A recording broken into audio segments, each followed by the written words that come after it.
Single mum searching for a job for a 70-year-old man, but he says, "I'll only hire you if you drink milky."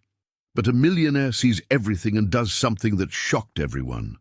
Comment giving a score from 0 to 10. For my story, your opinion is very important, and subscribe to my channel to support my work. I count on your help. The drizzle falling on the great metropolis turned the streets into grey mirrors, reflecting the lights of the street lamps and creating a melancholic atmosphere that seemed to echo the despair of the young 25-year-old single mother. Her arms trembled as she held her 4-year-old daughter against her chest, the small and fragile girl, who looked only 2 years old due to the malnutrition caused by the extreme poverty in which they lived. The child's bare feet were blue with cold, and her torn clothes barely protected her from the icy wind that cut through the busy avenues. The forced eviction from the tiny apartment where they lived still echoed in her mind like a recent nightmare. The landlord had been merciless, throwing their few belongings onto the sidewalk while shouting about overdue rent, completely ignoring the girl's cries and the mother's desperate pleas for just one more week. Now, with only a few dollars in her pocket and a plastic bag containing the only clothes they owned, she walked the streets in search of any job opportunity that could save them from their desperate situation. The address, scribbled on a damp piece of paper, led her to a small industrial cleaning company located in a run-down neighborhood of the city.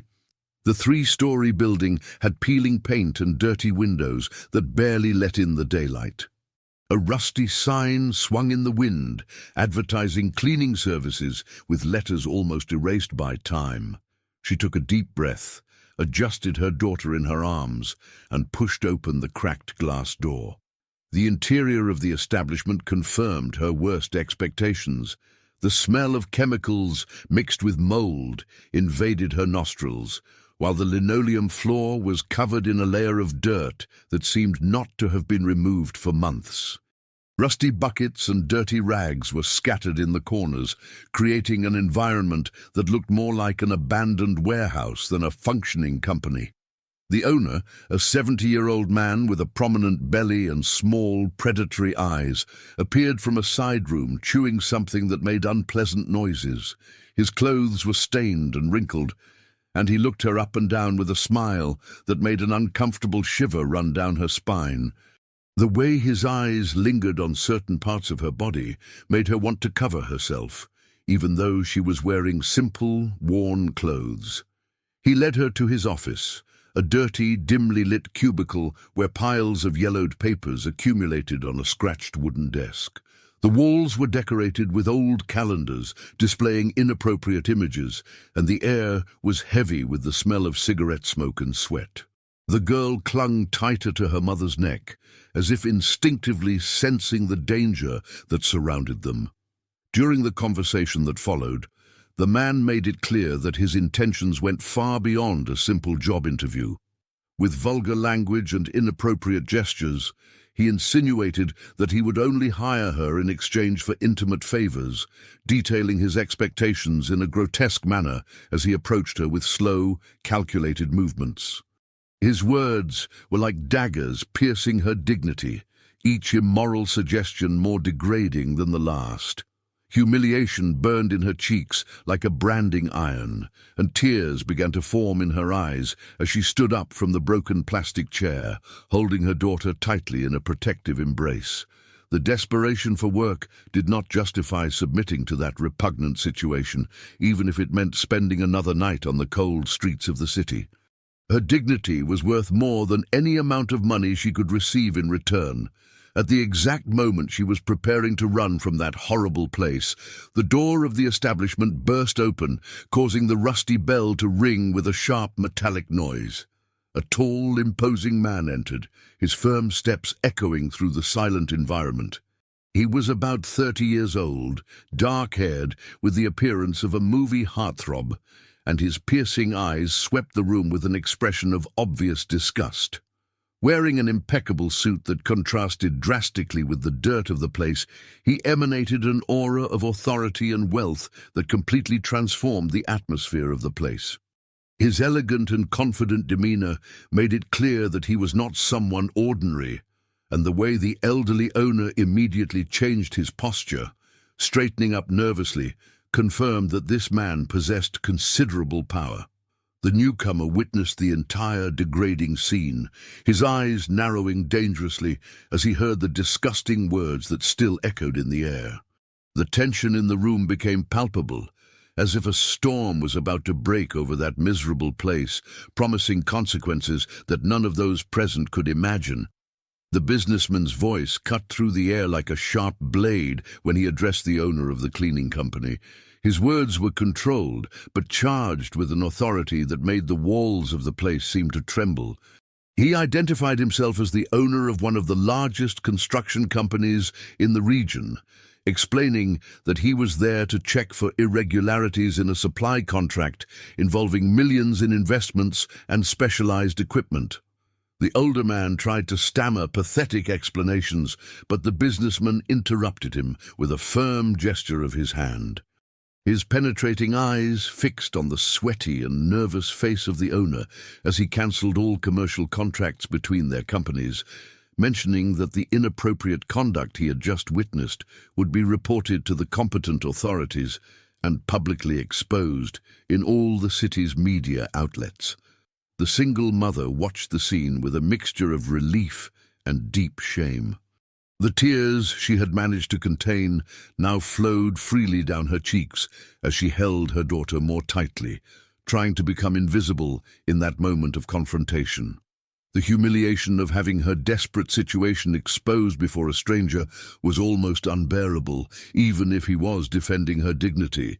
When the businessman finished verbally destroying the owner, she took advantage of the distraction to try to flee silently. Her hurried steps led her towards the door, but before she could reach it, the man's deep, gentle voice made her stop. He asked her to wait, explaining that he would like to talk to her, but she just shook her head negatively, unable to face another embarrassing situation. The run through the wet streets was desperate, with the girl swaying in her arms as she tried to get as far away from that place as possible. Her lungs burned, and her bare feet slipped on the wet asphalt, but she continued running until her legs gave way and she had to lean against a lamppost, panting and exhausted. It was then that she heard footsteps approaching from behind. The businessman had followed her, but kept a respectful distance, with his hands raised in a peaceful gesture. His expression was gentle and concerned, very different from the implacable authority he had demonstrated moments before. He introduced himself formally, explaining that he owned a construction company that employed hundreds of people and moved a considerable amount of capital in the region. His initial proposal was simple and direct. He offered immediate help in the form of temporary shelter and food, without asking for anything in return. When she refused with wounded pride, he changed his strategy, offering her a job as a personal assistant in his company. The salary he mentioned was higher than she had ever dreamed of receiving, with benefits that included medical assistance and support for her daughter's education. Her initial distrust was understandable, considering what she had just experienced. Her questions were direct and challenging. Why would such a powerful man help a stranger? What would be the real price of this generosity? He answered with patience and transparency, explaining that his company always needed competent people and that the degrading situation he had witnessed had deeply revolted him. During the weeks that followed, she discovered that her suspicions were unfounded. The job was real and legitimate, involving organizing his complex schedule, managing important correspondence, and taking care of delicate personal matters related to his multiple businesses and properties. She demonstrated a natural competence that impressed even the most experienced employees of the company. The office where she worked was on the top floor of a modern building in the city's financial center, with large windows that offered a panoramic view of the metropolis. The environment was sophisticated and professional, with fine wood furniture and cutting-edge technology. Her desk was in an anteroom connected to his main office, allowing her to efficiently coordinate all his activities. He kept all the promises he made that first day. Her daughter was enrolled in a private daycare near the office, where she received adequate food, medical care, and educational stimuli that began to reverse the effects of malnutrition.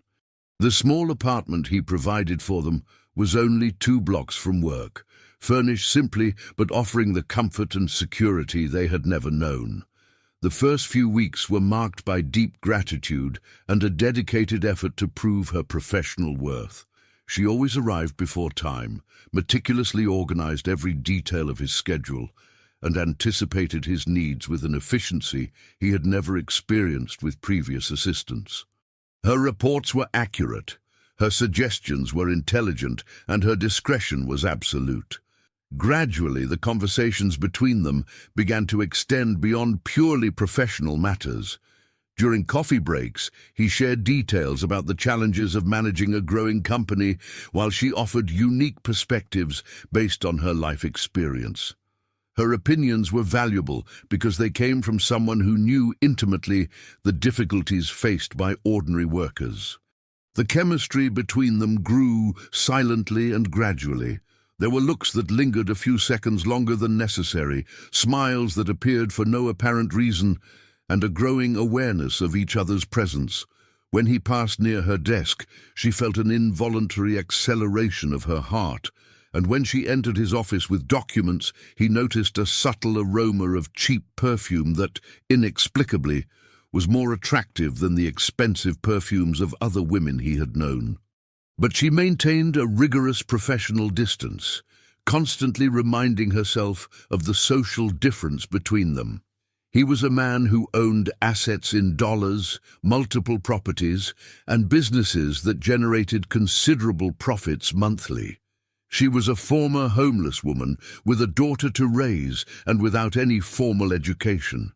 The chasm between their worlds seemed insurmountable, even when feelings began to blossom secretly in both hearts. The business trip to the coastal city came unexpectedly when one of the company's largest contracts required face-to-face negotiations that could not be postponed. The project involved the construction of a hotel complex that would represent millions in revenue and consolidate the construction company's position in the regional market.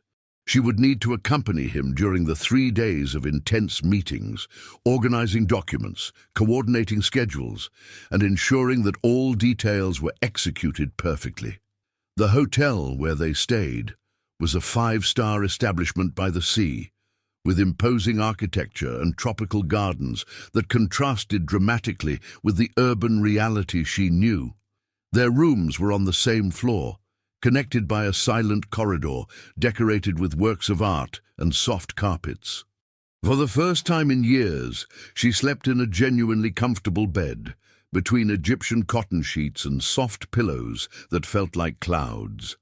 During the first day of meetings, she watched closely as he conducted complex negotiations with developers, architects, and foreign investors. His ability to alternate between firm authority and persuasive charm was impressive, demonstrating why he had accumulated so much wealth in such a short time. When problems arose with documentation, she resolved them with silent efficiency, anticipating needs and offering solutions that impressed even the most experienced business partners. The sexual tension between them, which had been growing subtly for months, intensified dramatically in that isolated environment. Away from the routine of the office and the daily pressures, they found themselves in an intimate space where professional barriers seemed more fragile and artificial. Business dinners extended late into the night, and conversations flowed naturally between corporate and personal matters. The most impactful moment happened on the afternoon of the second day, when she was working intently on the balcony of her room, reviewing contracts and organizing proposals for the following meetings.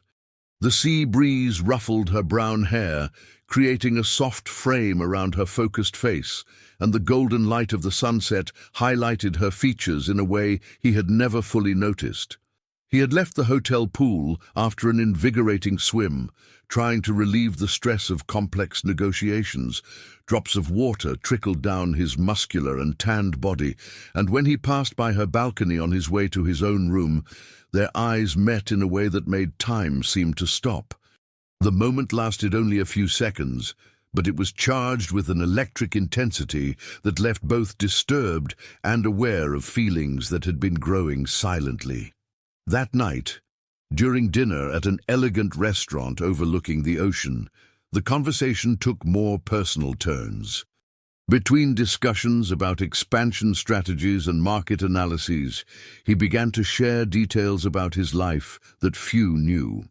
He spoke about the loneliness he felt despite all his wealth, about how financial success did not fill the emotional void he carried, and about how her presence had brought an unexpected lightness to his days. She, in turn, revealed aspects of her personality that had been shaped by adversity. Her inner strength did not come from privileges or opportunities, but from a constant need to survive and protect her daughter. Her views on social justice and human dignity were profound and authentic, forged in the real experience of someone who intimately knew poverty and marginalization. The chemistry between them became increasingly difficult to ignore. When he held her hand to help her down the steps of the restaurant, the simple touch sent waves of heat through their bodies. When she adjusted his tie before an important meeting, the physical proximity created a palpable tension that made their hearts race involuntarily. On the last day of the trip, an unexpected discovery completely changed the dynamic between them.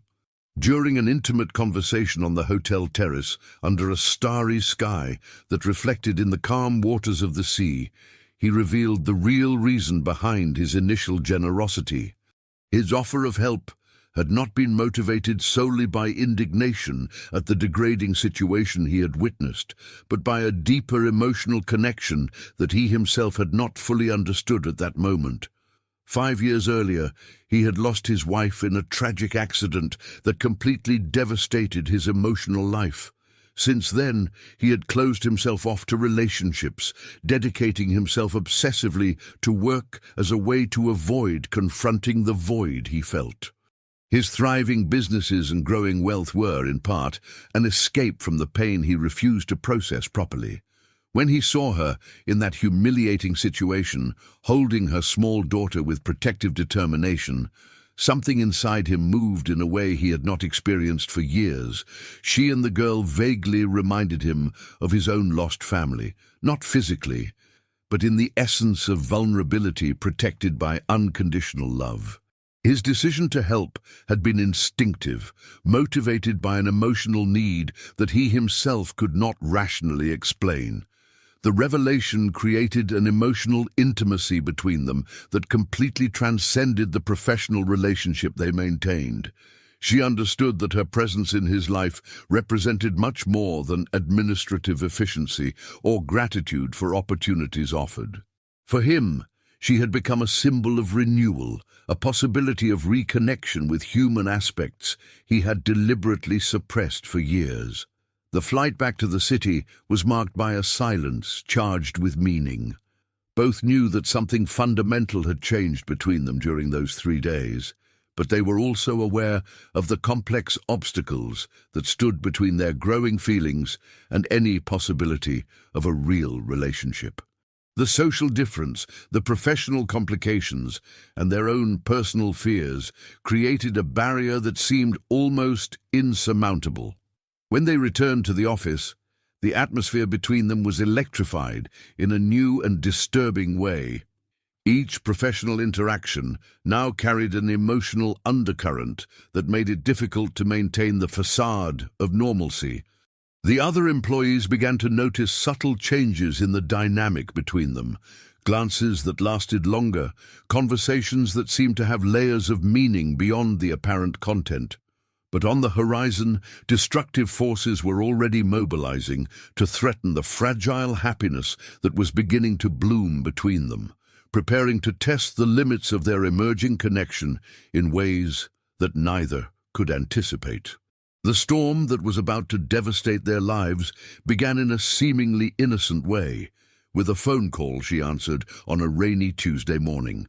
The voice on the other end of the line was familiar and disgusting, making her blood run cold instantly.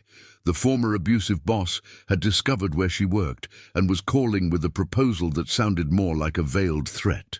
He explained in disturbing detail that he was now a supplier for a competing company, having financially recovered after the temporary closure of his previous business. His words were carefully chosen, but the meaning was clear. He knew about the growing closeness between her and her boss, had observed their behavior for months, and possessed information that could destroy both their reputations if disclosed publicly. The blackmail was gradually revealed over several threatening calls. He had hired a private investigator to photograph them during the business trip, capturing intimate moments that, out of context, could be interpreted as evidence of an improper relationship between boss and employee. The images showed romantic dinners, walks on the beach, and the moment he left the pool while she watched him from the balcony. The man made it clear that he would spread these images and invent sordid stories about sexual favors in exchange for employment, turning his genuine generosity into a scandal that would destroy his business reputation built over years. The local press would love a story involving a powerful millionaire exploiting a vulnerable employee, especially considering the glaring social difference between them. During 6 intense months that followed, they faced a devastating psychological war. Envious employees of the company began to spread malicious gossip, whispering in the corridors about the assistant who had won her position through questionable methods. The judging looks became constant, and she felt the weight of social disapproval wherever she went. The city's conservative society did not easily forgive relationships that crossed social class barriers. Cruel comments reached her ears through third parties, questioning her intentions and suggesting that she was a calculating opportunist who seduced a wealthy man in a moment of vulnerability. Social pressure intensified daily, creating a toxic atmosphere that threatened to suffocate any possibility of happiness. He, in turn, struggled with his own internal demons. The fear of surrendering again to love after the devastating loss he suffered 5 years earlier created an emotional resistance that constantly tortured him.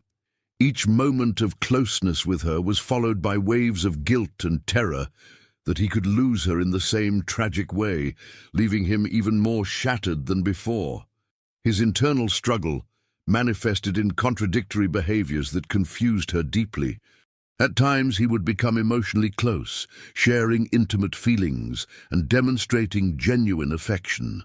At others, he would abruptly withdraw, becoming cold and distant, as if he were punishing himself for allowing someone to become important again in his life. She battled overwhelming feelings of social inadequacy that threatened to destroy her self-esteem completely. Despite all her professional competence and personal strength, the cruel voices of society echoed in her mind, making her question whether she really deserved the love of such a successful and respected man. The fear of not being enough for him became an obsession that kept her awake for entire nights. The constant worry that her presence could harm his career and image in the business world slowly consumed her. She began to avoid social events related to work, declining invitations to important dinners, and remaining invisible during meetings with influential clients. Her strategy was to minimize any opportunity for malicious gossip to gain even more strength. The situation deteriorated dramatically when his company began to face a financial crisis orchestrated by the systematic sabotage of the competitor allied with the former abusive boss. Important contracts were cancelled following rumors about business misconduct. Suppliers were convinced to break agreements, and loyal customers began to question the integrity of the organization. Lies spread about questionable labor practices, and illegal favoritism gained strength through a well-coordinated smear campaign. Forged documents mysteriously appeared in regulatory bodies, suggesting financial irregularities and ethical violations that had never occurred. The reputation built over decades was being systematically destroyed by determined enemies. The financial crisis deepened rapidly, forcing him to make painful decisions that went against his fundamental principles. Loyal employees who had worked with him for years had to be laid off. Promising projects were cancelled, and investments in specialized equipment became impossible. His wealth, which seemed unshakable, began to evaporate under the pressure of false lawsuits and commercial sabotage. The guilt she felt for the situation became unbearable with each passing day. In her tormented mind, everything had started when he decided to defend her from that disgusting man. If she had never entered his life, he would still be a respected and prosperous businessman, free from the complications that her presence had brought. The logic was distorted, but the emotional pain made any objective reasoning impossible. The decision to walk away was made during a dark night. When news about new contract cancellations reached the office, she wrote a simple and direct resignation letter, explaining that she would look for another job so as not to be a burden on his already complicated life. Her words were formal and professional, but each sentence cost tears that she refused to shed before him. The next morning, when he found the letter on his desk, the pain in his eyes was visible even through his mask of business composure. He did not try to dissuade her immediately, respecting her decision with the same dignity that had always characterized their relationship. But as the hours passed and the reality of her absence set in, he realized that losing her would be an even greater devastation than all the financial problems combined. That same night, he appeared at the door of the small apartment he had provided for them, with rumpled clothes and eyes red from fatigue and emotion. His appearance contrasted dramatically with the impeccable image he maintained in the business world, revealing the human vulnerability that hid behind all his wealth and power. The confession that followed would change everything. Her presence had brought light back into his life in a way he never imagined possible again, and he would rather lose all his fortune than lose her forever.